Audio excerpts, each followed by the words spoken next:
kababayan, kamusta? Ako si Maria Pearl P. Saluta at sasamahan niyo ko ngayon sa isang masaya, makabuluhang pagtatalakay sa ating katutubong panitikan. O mas kilala bilang sinaunang mga kwento,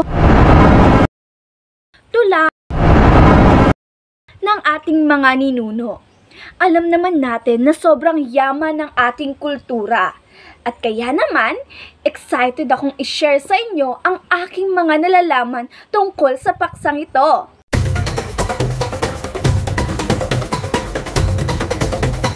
Bago tayo magsimula, may alam ka ba tungkol sa bugtong? O kaya naman sa luwikain? Kung oo, nako, certified Pinoy ka talaga. Kung hindi, nako, walang problema. Yan ang ating pag-uusapan ngayon. Kaya, umupo ka at makinig. Samahan niyo akong balikan ang mga bagay na minsan na nating kinalimutan. Unahin na natin ang awiting bayan. Alam mo ba ang awiting bayan? O sa Ingles, ito ay folk songs. Nako, mapapasabak tayo sa kantahan. Ang awiting bayan, ito yung mga kanta noon na ginagamit sa mga okasyon, pag-aani, pakikipagkasal. Kaya naman, simpleng pampalipas oras lang. Simple lamang ang mga lyrics nito, pero puno-puno ito ng emosyon at saka damdamin ng mga tao noon. Halimbawa ng awiting bayan ay Paru-Parong Bukid.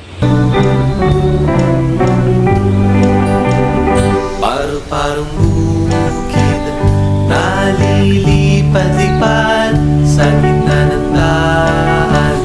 Papagapagaspas, isang bara ang tapis, isang dangkal ang mangga. Kilala niyo ba ito? Diba? Isa itong kanta na tungkol sa isang babae. Sa panahon ngayon, ano ang sikat na kanta? Parang mas naririnig ko si Taylor Swift ngayon. Ka naman magtatampo si Paru-Parong Bukid niyan.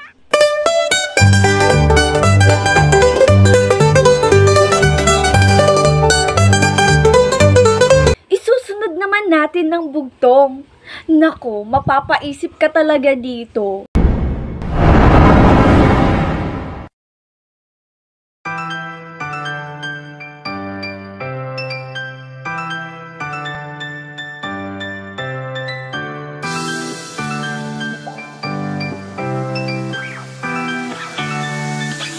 Alam mo ba na paborito ko ang bugtong noon? Ano bang paborito mong bugtong? Kagaya na lamang nito. Baboy ko sa pulo, ang balahiboy pa ko. Ano yun? Ang bugtong ay isa lamang palaisipan na kailangan mong hulaan.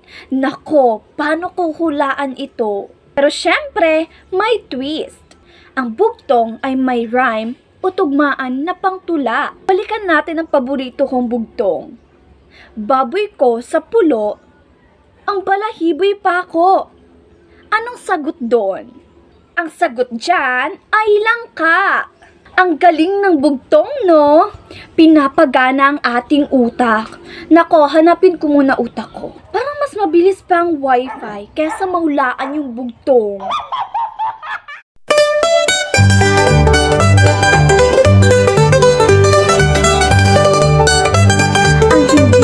Nung lumingon sa pinanggalingan ay hindi makakarating sa paroroonan.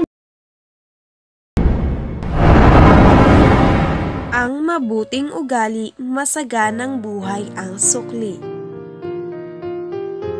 Ang kaginhawahan ay nasa kasiyahan at wala sa kasaganahan. Isusunod naman natin ang mga kasabihan.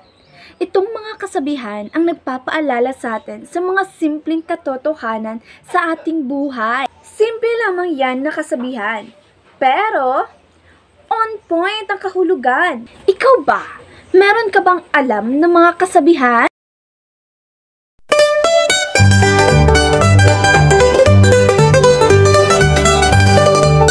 Sunod naman natin ang mga bulong.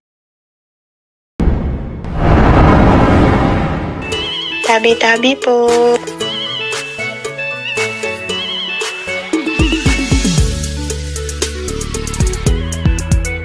Dagang malaki, dagang maliit, ito ang ngipin kong sara at pangit. Bigyan mo ng magandang kapalit.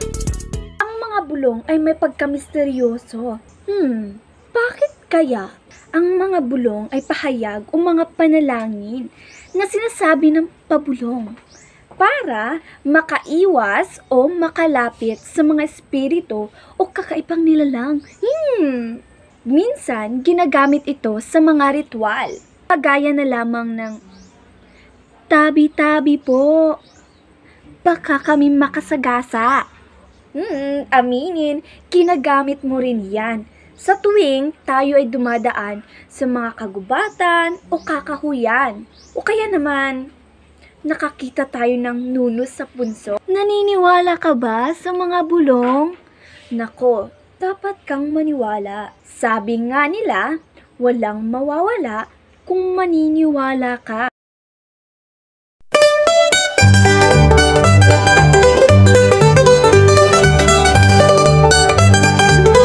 Tayo sa mga salawikain.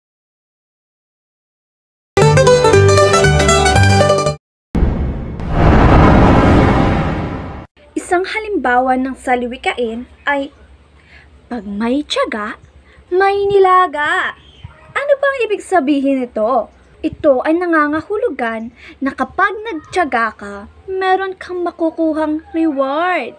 Ang salawikain ay mga kasabihan na merong kahulugan at meron kang mapupulot na aral. Ito yung mga pangungusap na maikli pero puno-puno ng kahulugan. Nagbibigay sa atin ng patnubay sa pang-araw-araw na pamumuhay, lalo na sa ating mga Pilipino.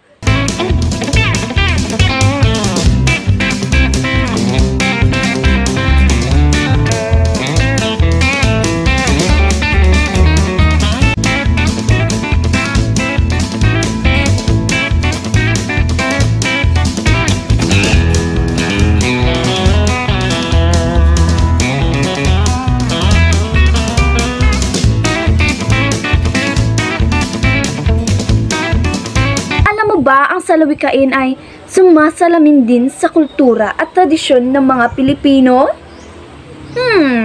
Hindi mo alam yun, no?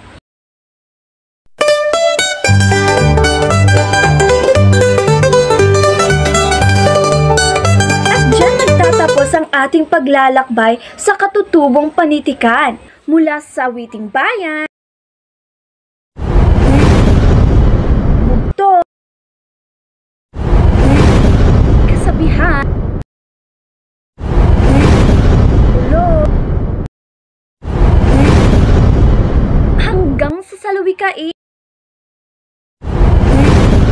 Nakakatuwang isipin, no, na sa simpleng sinaunang kwento ay mas nakilala natin ang kasaysayan at damdamin ng ating mga ninuno.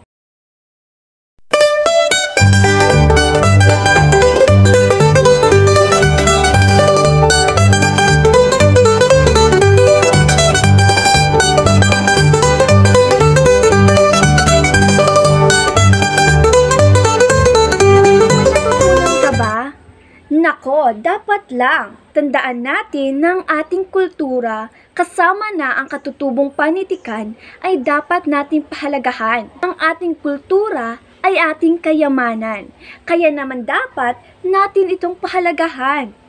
At dapat lagi natin itong ipagmalaki dahil ito ang humuhubog sa atin at nagbibigay pagkakakilanlan sa ating mga Pilipino. Kaya naman, huwag mong kalimutan ang ating mga bugtong, awiting bayan, salawikain, kasabihan, o kaya naman ang mga bulong. Ako ay nagpapasalamat sa pagsama mo sa akin sa paglalakbay na ito. Kaya naman, lagi mong tandaan na ang kultura ay kayamanan.